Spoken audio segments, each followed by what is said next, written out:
Here is yet another example that you don't need to have a firearm to commit mass murder. At least 10 people are dead, 18 others injured, at least 13 crime scenes across a remote indigenous reserve and beyond. We'll talk about this story in a minute, but first let me remind you we have a gun giveaway going on. It's happening right now. It's absolutely free, but it ends really soon. So just click the link in the description down below to learn which brand new gun you could win.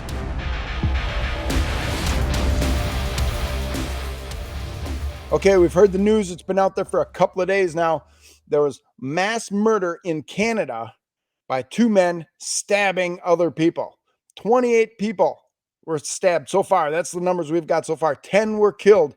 18 were very seriously injured. As of the time of this video right now, one of the suspects is dead. Saw that in the news. The other one is still at large. But the entire topic of this conversation is that it's not about the gun laws. The gun laws are not preventing this sort of thing. This is about evil people doing evil things, and sadly, good people having no means to stop them, no ability to defend themselves. All this death and damage done apparently by blades, not bullets.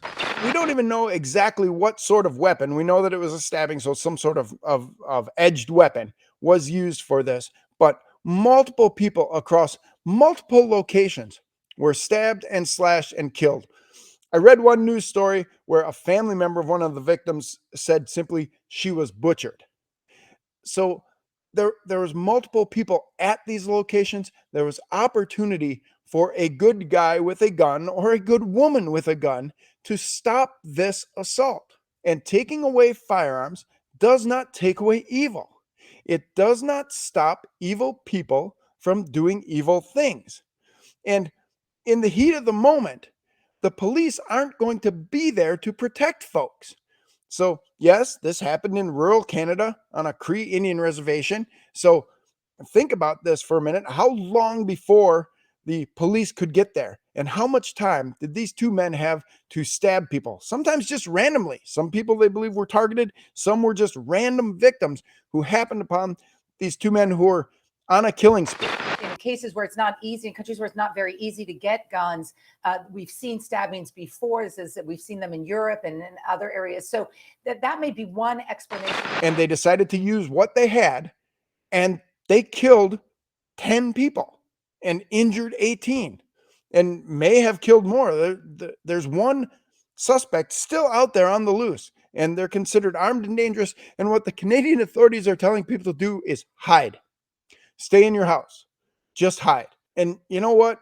We shouldn't have to just hide and stay in our house. We have the right to be out in the community doing the things that we would normally do, and we have the right to defend ourselves against evil people like this. Now, yes, there are countries, Canada, Europe, Mexico even has very strict gun control, but none of those gun controls reduce crime. None of those gun controls stop evil actions. There's other things going on here, other things at play that cause this. And what I'm telling you is we need the right to defend ourselves. Yes, we need to be held accountable for the actions we take with our defensive firearms. I'm not saying that we should just be allowed to run around with impunity, kind of Wild West sort of stuff. Nope, there are strict laws about self-defense, and we as responsible gun owners must follow them. But you know what? We also must have that right and that ability to defend ourselves when something terrible like this happens.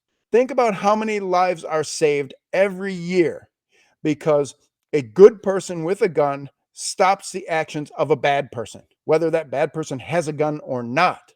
In this case, in Canada, in Saskatchewan, these people were out there randomly stabbing folks, killing them, maiming them, and nobody could do anything to stop them. And for those of you who say, well, they didn't have a gun, so you don't need a gun, I'm sorry, but I don't think that I should have to get into a knife fight with a guy who's wielding a knife. I don't think I should have to risk my life and risk serious injury to get up close to him. I should be able to do what it takes to stop that immediate deadly threat, legally, morally, and ethically, with whatever tool I see fit. And just because somebody's coming at me with a knife or I'll put it this way, just because somebody doesn't have a gun, it doesn't mean they're not a deadly threat. They can still be a very deadly threat. And the firearm is the most effective way to put an end to that deadly threat. We're not out to kill people. We're not out to randomly shoot people. We just want them to stop their deadly assaultive behavior. That's what we're trying to do. And again, I will repeat it. There are very strict laws governing the use of weapons, of covering self-defense from every angle. We should follow those laws, but we should have the right and the ability to protect ourselves when evil comes knocking at the door. Gun laws are not going to protect us. We need the best possible tool, and we need to be able to employ it immediately when we're facing a deadly threat. So for anyone out there who's watching who thinks that more gun laws are going to mean less crime, it's not. Gun laws don't take away evil. They just take away the ability for good people to defend themselves.